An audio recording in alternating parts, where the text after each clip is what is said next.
రాష్ట్రంలో తెలుగుదేశం జనసేన బీజేపీ కూటమికి లభించిన అపూర్వ ప్రజా తీర్పు పట్ల నారా లోకేష్ యువజన ఫౌండేషన్ ఆధ్వర్యంలో ఘనంగా సంబరాలు జరుపుకున్నారు. ఫౌండేషన్ రాష్ట్ర అధ్యక్షులు మండపాక సుబ్బు ఆధ్వర్యంలో భారీ ఎత్తున బాణసంచా పేల్చి చంద్రబాబు, ఎన్టీఆర్, వంగవీటి రంగా చిత్రపటాలకు పాలాభిషేకం చేసి సంబరాలు జరిపారు. అనంతరం అన్నా ఎన్టీఆర్ జనార్దన్ క్యారేజ్ ద్వారా ఫౌండేషన్ రాష్ట్ర వైస్ ప్రెసిడెంట్ చెరుకూరి సాయిరాం వర్మ ఆధ్వర్యంలో కామేశ్వరరావు, శ్రీనివాసరావు, కిరణ్, మురళీకృష్ణ, అడప, జగదీష్, షేక్ బాజీ సహకారంతో అన్నదానం చేశారు.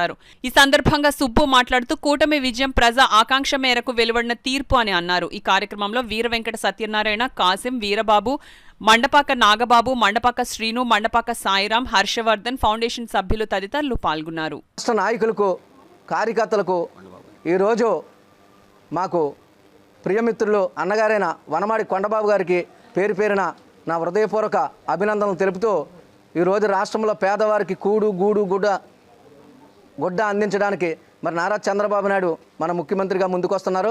ప్రతి ఒక్కరు కూడా ఈ తీర్పుతో ఫ్యాన్ గాలి మొత్తం ముక్కలైపోయింది.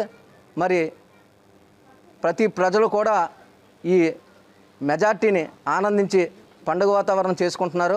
మరి ఈరోజు నారా లోకేష్ యువజన ఫౌండేషన్ ఆధ్వర్యంలో ఏర్పరిచిన అన్నా ఎన్టీఆర్ జనార్దన్ క్యారేజ్ మరి ఈరోజు పేదలకు భోజన వసతి కల్పించిన చెరుకూరి సాయిరాం వర్మ, కిరణ్, కామేశు, సత్యనారాయణ గారు, అదేవిధంగా షేక్ బాజీ గారు, రాష్ట్రమంతటా శ్రీనివాసరావు గారికి నా హృదయపూర్వక అభినందనలు తెలుపుతూ నారా చంద్రబాబు నాయుడు గారి నాయకత్వం